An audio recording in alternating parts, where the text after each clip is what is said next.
ಸಾವಿರ ಜನ್ಮ ಎತ್ತಿ ಬಂದರೂ ಕೂಡ ತಾಯಿ ತಂದೆಯರ ಋಣವನ್ನ ತೀರಿಸಲಿಕ್ಕೆ ಸಾಧ್ಯವಿಲ್ಲ. ಅಪ್ಪ ತನ್ನ ಹರಿದೋದ ಅಂಗಿಯ ಬರಿಗಾಲಲ್ಲಿ ನಡಿತಾ ಕಾಲಲ್ಲಿ ರಕ್ತ ಬಂದರೂ ಕೂಡ ಮಕ್ಕಳಿಗೆ ಮುಷ್ಟಾನ್ನವನ್ನು ತಂದು ಕೊಡೋನು ನಮ್ಮೆಲ್ಲರ ಪ್ರೀತಿಯ ತಂದೆ, ಅವನೇ ಮಹಾದೇವರು. ತಾಯಿ ತಂದೆ ತಂದು ಕೊಟ್ಟದನ್ನ ಮಕ್ಕಳಿಗೆ ಹೊಟ್ಟೆ ತುಂಬ ತಿನ್ನಿಸಿ ಜೋಪಾನ ಮಾಡುವಂಥವಳೇ ನಮ್ಮೆಲ್ಲರ ಪ್ರೀತಿಯ ಆದಿಶಕ್ತಿಯಾಗಿರ್ತಕ್ಕಂಥ ನನ್ನ ಅವ್ವ, ನಮ್ಮೆಲ್ಲರ ತಾಯಿ. ಆ ತಾಯಿ ತಂದೆಯರನ್ನ ನಾವು ಕ್ಷಣಕಾಲ ಮರೆತರೂ ಕೂಡ ಭಗವಂತ ನಮ್ಗೆ ಒಳ್ಳೇದು ಮಾಡೋದಿಲ್ಲ. ಎಷ್ಟೋ ಮಕ್ಕಳು ತಾಯಿ ತಂದೆಯರನ್ನ ಮರ್ತಿರ್ತಾರೆ, ದೇವಸ್ಥಾನಕ್ಕೆ ಹೋಗಿ ಹಗಲು ರಾತ್ರಿ ಪೂಜೆ ಮಾಡ್ತಾರೆ. ಇದಕ್ಕೊಂದು ಉದಾಹರಣೆ ಏನಪ್ಪಾ ಅಂದ್ರೆ, ಒಬ್ಬ ಮಗ ಬಹಳ ಶ್ರೀಮಂತನಾಗಿ ಬೆಳೆದ. ತಾಯಿಗೆ ಒಂದು ಕಣ್ಣಿಲ್ಲ, ಎಡಗಣ್ಣಿಲ್ಲ. ದೊಡ್ಡ ಆಫೀಸಲ್ಲಿ ಕೆಲಸ ಮಾಡ್ತಿದ್ದ. ಅವರವನ್ನ ಒಂದಿನೂ ಕೂಡ ಆ ಆಫೀಸ್ಗೆ ನಮ್ಮ ತಾಯಿ ಅಂತ ಯಾರಿಗೂ ಪರಿಚಯ ಮಾಡಿಕೊಡ್ಲಿಲ್ಲ. ಯಾರಾದರೂ ನೆಂಟರು ಮನೆಗೆ ಬಂದರೆ ಅವರವನಿಗೆ ಹೇಳ್ತಿದ್ದವ, ಸ್ನೇಹಿತರು ಬರ್ತಾವ್ರೆ, ನೀನು ಇಲ್ಲಿರ್ಬೇಡ, ಎಲ್ಲಾರು ದೂರ ಹೋಗಿ ಕೂತಿದ್ದು ಬಂದ್ಬಿಡು ಅಂತ ಹೇಳೋನು. ಯಾಕೆ ಅಂತ ಕೇಳಿದಾಗ, ನಿನ್ನ ಕಣ್ಕೊಂಡು ಕಣವ, ಒಂದು ಕಣ್ಣಿಲ್ಲ ನಿನಗೆ, ನೋಡಿದವ್ರು ನಿಮ್ಮವ್ವ ಕುರುಡಿ ಕುರುಡಿ ಅನ್ಕೋತಾರೆ, ಒಕ್ಕಣ್ಣು ಅನ್ಕೋತಾರೆ, ನೀನು ಬರಬೇಡ, ಎಲ್ಲಾದರೂ ಹೋಗಿ ಒಂದು ಕಡೆ ಇದ್ದು ಬಾ ಅಂತ ಹೇಳ್ತಿದ್ದ.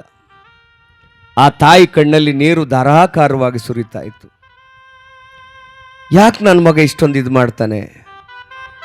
ಅವಾಗವಾಗ ಕೇಳ್ತಿದ್ದ, ಈ ಕಣ್ಣಿಗೆ ಏನಾಯ್ತವ ಏನಾಯ್ತವ ಅಂತ. ಆ ತಾಯಿ ಹೇಳ್ತಿರ್ಲಿಲ್ಲ, ಮಗನೇ ನೀನು ಸುಖವಾಗಿದ್ದಿಲ್ಲ, ಸುಖವಾಗಿರಪ್ಪ.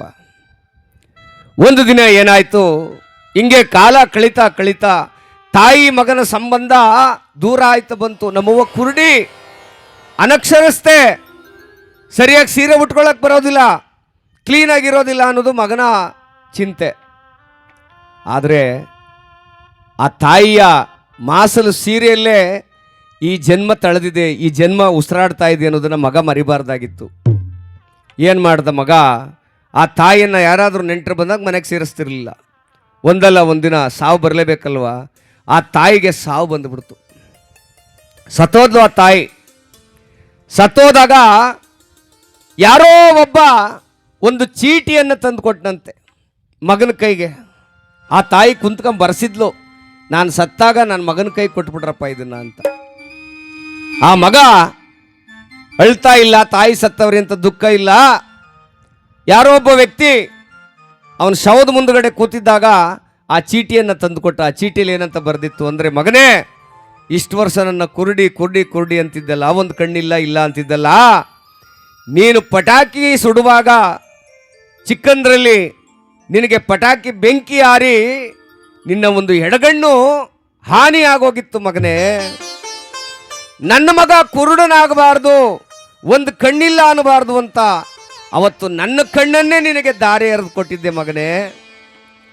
ಆ ನಿನ್ನಲ್ಲಿ ನೋಡ್ತಾ ಇದ್ದೀನಲ್ಲ ಕಣ್ಣು, ಅದು ನಂದೇ ಕಣ್ಣು ಮಗನೇ.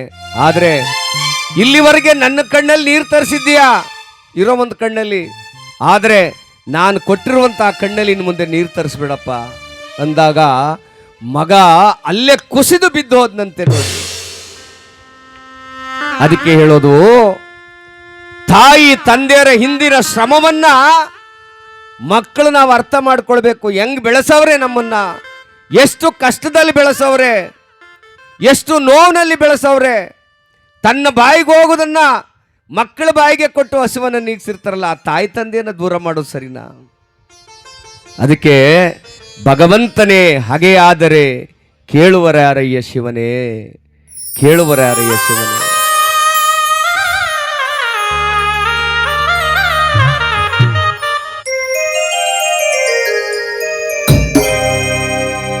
ಭಗವಂತನೇ ಹಾಗೆಯಾದರೆ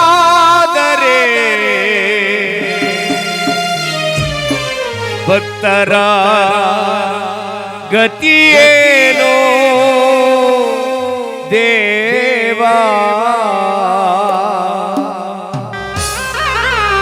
ನಮ್ಮನ್ನ ಕಾಪಾಡುವಂತ ದೇವರೇ ನಮಗೆ ಶತ್ರುಗಳಾಗ್ಬಿಟ್ರೆ ಯಾರನ್ನ ಬೇಡೋದು ನಾವು?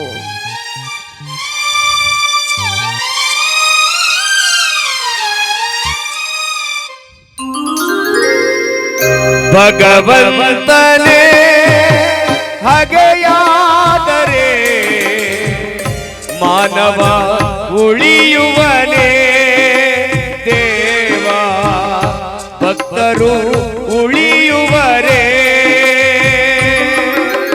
ಭಗವಂತನೇ ಹಾಗೆಯಾದರೆ ಮಾನವ ಉಳಿಯುವನೇ ದೇವ, ಮಾನವ ಬದುಕುವನೇ.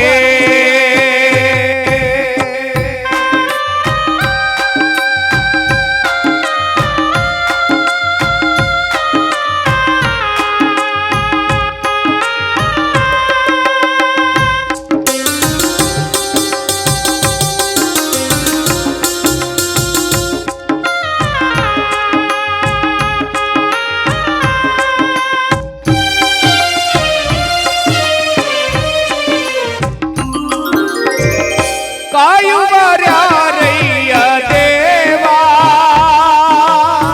ಹರಸುವರ್ಯಾರಯ್ಯ ದೇವಾ.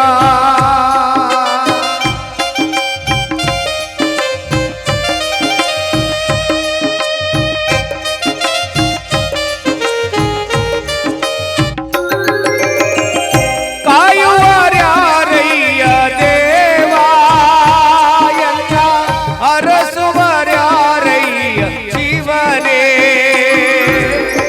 ದೇವ ದೇವ ಮಹಾನುಭಾವ, ದೇವ ದೇವ ಮಹಾನುಭಾವ, ಭಕ್ತರ ಕಾಯೋ ಮಹಾದೇವ, ಭಕ್ತರ ಕಾಯೋ ಮಹಾದೇವ.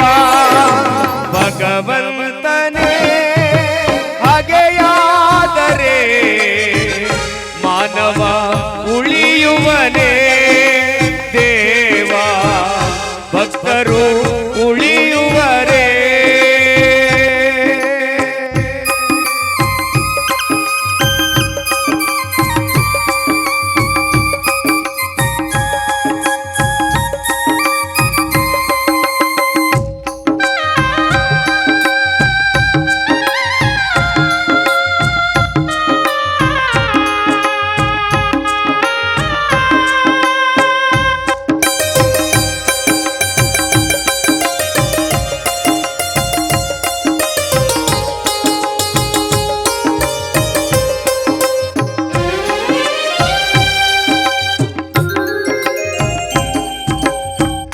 ತಂದೆಯು ನೀನಯ್ಯ ದೇವಾ,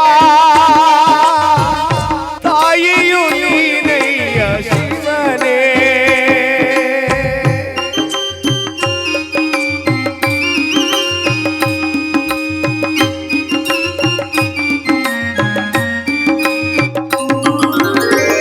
ತಂದೆಯು ನೀನಯ್ಯ ದೇವಾ, ತಾಯಿಯು ನೀನಯ್ಯ ಶಿವನೇ. ಸ್ವಾಮಿ ದೇವ ಮಹಾನುಭಾವ, ದೇವ ದೇವ ಮಹಾನುಭಾವ, ನಮ್ಮನ್ನು ಕಾಯೋ ಮಹಾದೇವ, ನಮ್ಮನ್ನು ಕಾಯೋ ಮಹಾದೇವ. ಭಗವಂತನೇ ಹಾಗೆಯಾದರೆ ಮಾನವ ಉಳಿಯುವನೇ ದೇವ, ಭಕ್ತರು ಉಳಿಯುವರೇ.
ಕ್ಷಮಿಸೋ ಮಹಾದೇವ ಭಗವಂತನೇ ಹಾಗೆಯಾದರೆ ಮಾನವ ಉಳಿಯುವನೇ ದೇವ ಭಕ್ತರು ಉಳಿಯುವರೇ